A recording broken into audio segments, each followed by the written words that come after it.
Schneider Electric is proud to sponsor this podcast series. With a purpose to empower all to make the most of our energy and resources, our mission is to be your digital partner for sustainability and efficiency. At Schneider, we call this Life is On. Know more at se.com/au. My name is Jo Taranto and I'm joined today by Ruth McDonnell, Place-Based Planning Divisional Manager at Yarra Valley Water. And today we're talking about the role of water utilities in land management and biodiversity. Ruth, thank you for joining me. Thanks for having me. Ruth, by 2030, Yarra Valley Water has quite an ambitious target to implement a regenerative approach to ecosystems. Can you tell us what that means? Sure.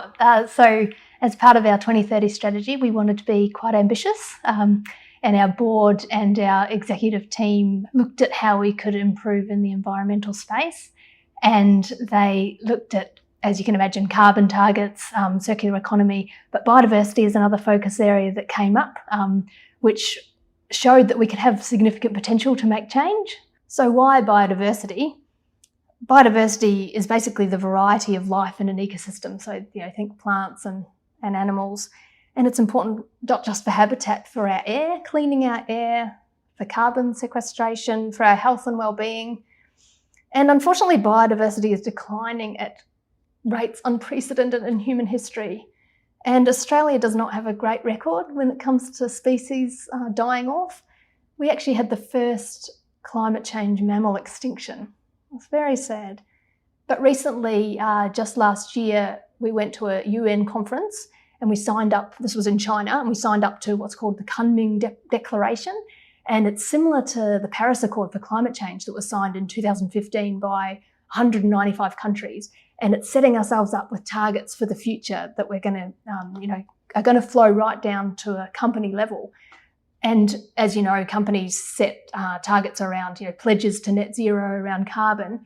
I feel like we're going to go in the same direction with biodiversity and be setting nature positive goals. And so what does that mean for a water utility? Well, we particularly wanted to look at our own land, also aware that we have a big impact on clearing vegetation when we undertake construction. And we actually, in a recent year, we cleared 33 hectares of vegetation, which is an area the size of the Botanic Gardens in Melbourne. So it's quite significant. So we wanted to have a look at how we could improve in that situation with biodiversity. And so our own land made sense as the best place to start. We've got 1,500 hectares of land, which is 190 properties. And those properties are sewage treatment plants, water storage tanks, pump stations. So we own a lot of land, and typically we just use that land for operational purposes. But there's a lot more potential for that land because often that land is actually habitat for even threatened species. It's not always just a matter of, mowing the grass and cutting back the vegetation. You actually need to look at a lot more than that if you're going to look at habitat. So that's why we had a biodiversity focus on our own land. And you've done a large-scale biodiversity audit. Is that because it's a great place to start? Yeah, we really wanted to understand our land because we'd never done this sort of thing before. And as I said, we had quite a lot of land. So we did an extensive audit with the consultants, Nature Glenelg Trust, did the work for us, but involved a lot of our staff as well. So we did comprehensive data collection, any records of threatened species on our land or any species of wildlife. We also did workshops across the business where we got perspectives from, for example, operators who had seen birds coming in or seen platypus swimming in the river adjacent to our sewage treatment plant. So we gathered all this data and put it together to categorise our sites. And it actually showed that we had some significant biodiversity values on our sites. So those values might be tall native trees, native grasslands, shrubs, all that form habitat, rocky outcrops. What else? We have waterways on our land as well. We have 26 kilometres of waterways or drains in our land. So there's a lot of potential for habitat there, and we want to look after it and not just do the bare minimum. As part of the audit, we actually found that we have 160 species recorded of fauna on our land, and 36 of those are threatened species. So that's mostly water birds, say at our treatment plants, like in our lagoons, and that was 75% of the records. But we also have frogs, mammals and other birds. The growling grass frog has been recorded on our site, as well as the powerful owl, as well as the Eltham copper butterfly, which is an endangered species. So we really have a potential to intervene and help these creatures survive. You're listening to the Australian Water Association podcast series, and I'm speaking with Ruth McDonnell from Yarra Valley Water. And you mentioned the bare minimum often is mowing the grass or clearing vegetation that might be in the way or needs to, getting in the way of repairs. How is a biodiversity or conservation approach different for Yarra Valley Water? Yeah, it's a good question because, we are keeping our sites neat and tidy and we're looking after bushfire risk, but there's actually a lot more that can be done if you have a conservation lens on that. So weeds are actually the second greatest threat to habitat after clearing vegetation completely. Because of European settlement, we've brought plants with us that can sort of take over, like blackberries and ivy and willow, and they take over, they smother the native vegetation and habitat, and that native plant may be a food source for a threatened species like a bird or a butterfly.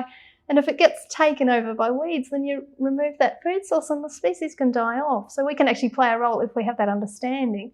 We can play a role in looking after the biodiversity and habitat. And has Yarra Valley Water started any pilot projects with this new approach? And how are they going? We've started a couple of projects and we're learning a lot from them. One of those sites was the Montrose tank site. So that was one of our sites that had significant biodiversity values that came out of the audit. There were 12 sites that came out that way.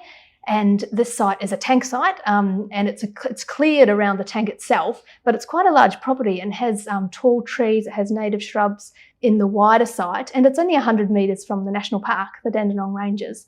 And there were records in the nearby area of this threatened species called the powerful owl. It's a beautiful creature that dives down and collects its prey in the hunting ground, little possums that it eats or rabbits. And we want to manage our site in the same way as they do the national park and as the neighbours do. And as it turns out, there's a local land care group that all the neighbours are a part of. So we're the only neighbour that's not part of that group. And it's almost like we're the faceless neighbour that doesn't care because we don't manage our land in the same way that the neighbours do. So by doing this project, we've been able to find out about that. And we've even had some staff go along to working bees with this land care group. So we're actually getting to know the community and forming a relationship with these neighbours at the same time as looking after biodiversity on that site. So we're going to create a weed management plan and have a longer term view of that land and how we can look after the conservation and habitat, as well as just the mowing the grass, the basics. What you're talking about sounds really linked to what we hear a bit around this concept of caring for country. You talked about that pre-colonial remnant vegetation, that there's important stuff there. How can this work provide broader benefits, perhaps by involving traditional owners, for example? Well, we definitely want to work with traditional owners for this project. Yarra Valley Water Service area is Wurundjeri country, and we've engaged the land management unit of Wurundjeri, which is called Narrett Ranges, and Narrett means country. So we've engaged this on the project for early discussions, and longer term, we're actually wanting to, some of these sites that have been identified with high biodiversity values, we're wanting to transition to a model where the Wurundjeri people actually work in partnership with us to care for country. And at the same time as caring for country, they'd be caring for the cultural connections that they have with the land. So we can help in reconciliation and self-determination. So it's a real positive outcome if we can build that partnership. You're listening to the Australian Water Association podcast series, and I'm speaking with Ruth McDonnell from Yarra Valley Water. People might be listening thinking, wow, this sounds very expensive, and costly, and it'd be just cheaper if we just did what we normally do. How do you prioritise and fund this work that's different to business as usual? Yeah, it's a good question, and we really do need to prioritise and think about funding. But the good news is there is money available, particularly for threatened species grants, and we've been successful in a couple already. particularly on a site, our Upper Yarra treatment plant site. That's a site that it's on the Yarra River, the Birrarung, and it's all been cleared for farmland as well as our treatment plant, but it's got natural wetland features, and it actually has potential for habitat for two of our threatened species of Victoria, the faunal emblems. That's the lowland leadbeater's possum and the helmeted honeyeater. And this possum only has 40 remaining in the wild. It's really sad, but Greening Australia approached us to say, do you want to regenerate this site and actually plant some vegetation, think about pest management and all sorts to create habitat specifically for these creatures. And that could create a corridor to connect with the Yarra River, with the nearby forest, to actually give these creatures a chance at survival. We need to think about a number of factors in resourcing and how to budget for these projects. An important element to think about is community benefits. Some communities or neighbours actually approach us about our land and say, can we use it? Can we do this or that? So if that's one element. Timing is another aspect. Sometimes there's a capital works project on the site, on the Montrose site, that was actually a tank refurbishment project that we're able to tap into and use the same, people who were communicating with the customers about that to, talk about this biodiversity work in the letter that we'd send about the tank, and would also compensate in a way for the noise and disruption that the neighbours were experiencing with these capital works by doing something good on the land. The other thing is the environmental benefits. Obviously, you'd go for a project where you can help a threatened species. And the good thing about that also is there's a lot of grants available, particularly for the large sites like sewage treatment plants. If you're going to regenerate a site, you can often get a grant from the government. And there's also opportunities to fund via carbon offsets or even biodiversity offsets. What would you say, with all of the positive benefits you've talked about today, to other utilities that might be looking at maybe a regenerative approach to ecosystems or setting biodiversity targets?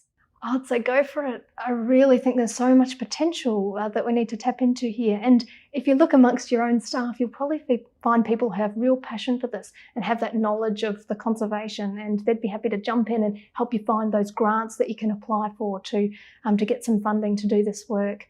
And it's not going to be very expensive as well, and we can make a real change into the future.